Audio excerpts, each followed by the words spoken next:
Hey YouTube, I just wanted to let you guys know a couple things that I didn't actually mention in the videos the day of the consultation. So I was coming to you to let you know the things that I didn't mention.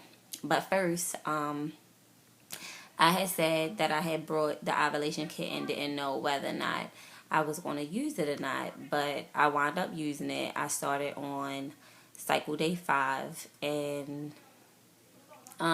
the date of the consultation was cycle day 13, and I had tests that morning and it was negative.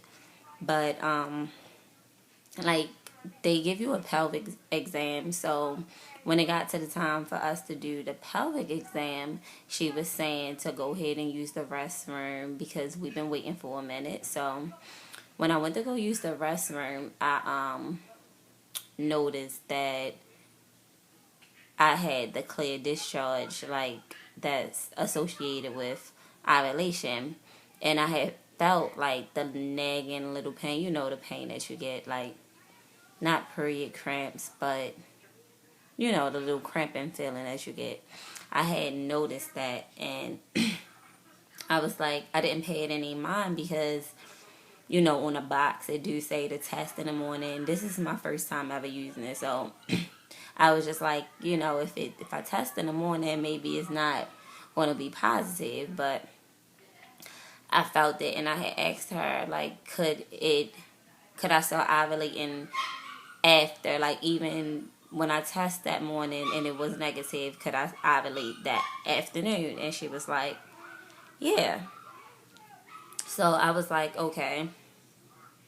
I ain't paying no mind. I didn't want to go home and test because the tests are $40. I just didn't want to waste one, even though it probably wouldn't have been wasting, but I just didn't want to take my chances. She was saying that it still should be positive the next morning. So that was cycle day 13. The next morning when I got up for work, I tested and I got my smiley face. So the pains that I was feeling was exactly what I thought it was. So I was excited about that. I documented everything always. And the next day, cycle day 15, I got a smiley face again. So I was like, okay, I got my 2 smiley faces that, they say you're supposed to get. So that was that. So, but, yeah, I was happy about those. And, now to the appointment.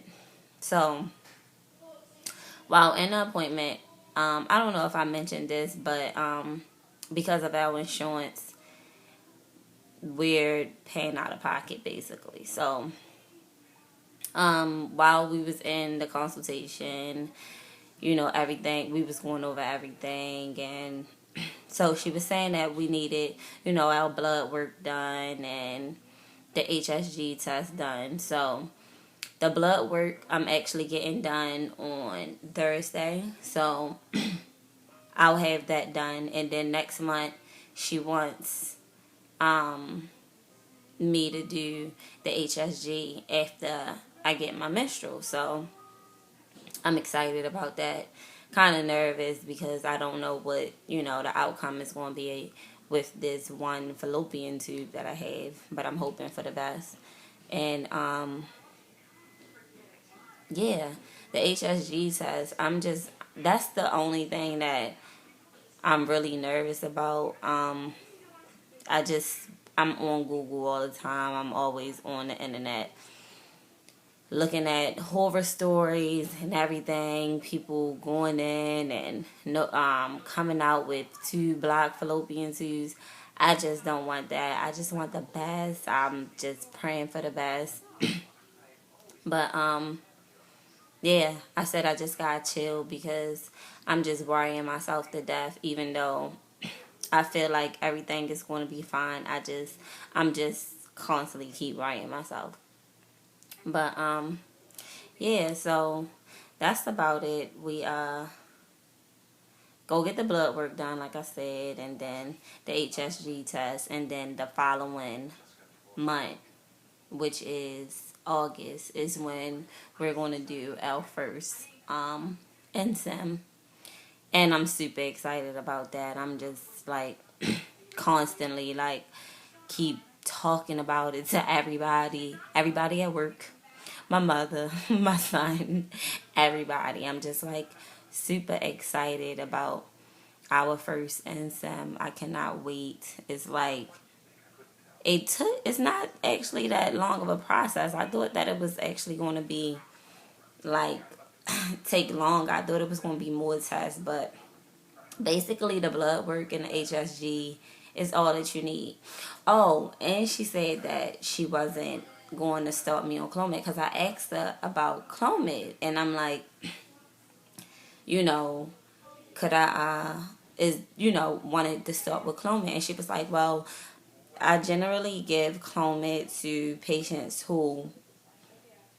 um to patients who have infertility problems. And I'm not saying that my situation is an infertility problem, but to me, I think that it puts like,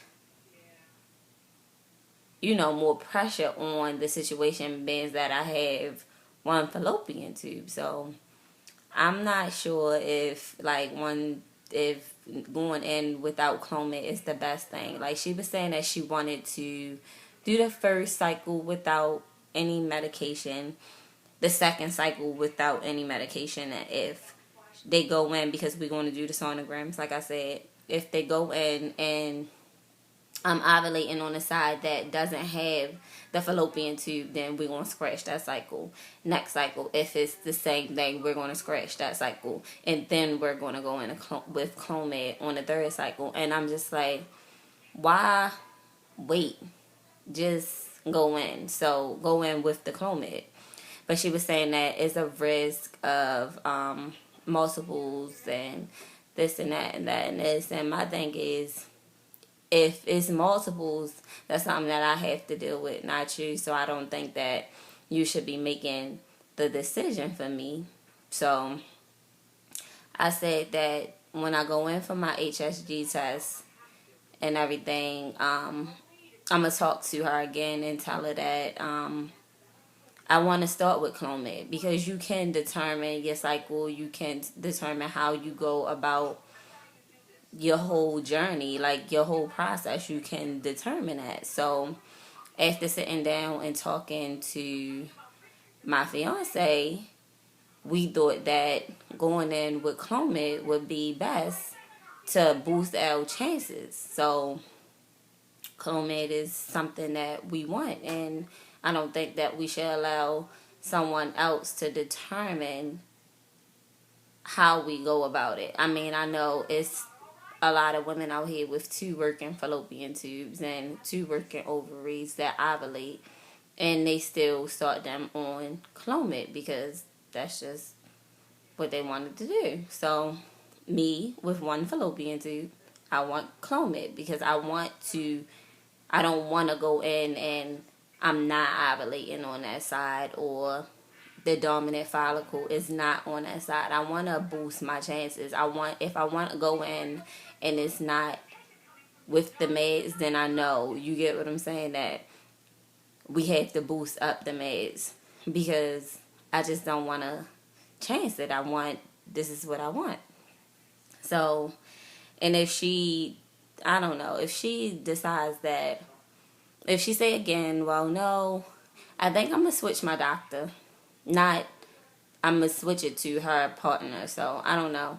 But I just don't want her to feel like she can determine what is going on. Like, I'm already, like, not at a loss, but I don't even know the word right now. It's like I'm already less of something that other women have 2 of. You know what I'm saying? And I just want the same chances.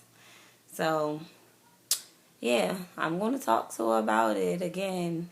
And depending on her response to it, that will determine whether or not she continue to, if she's going to be the doctor that I see, or if I'm gonna go with her partner or not. But I do like that fertility clinic. I do like it.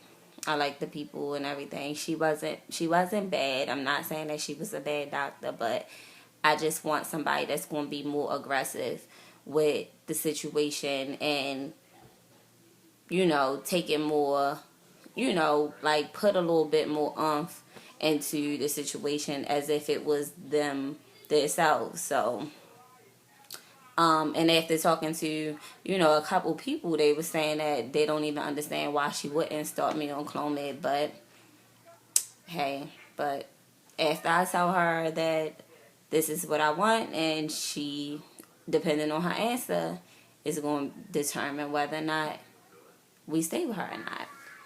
But yeah, I mean, now I'm just rambling. But yeah, that was it, and I guess I'll talk to you guys the next time. I mean, the next time I update, for sure is when I do my HSG. I mean, you would know if it was good news or bad news, but I'm praying for good news, like I really am. But yeah, until then, bye guys.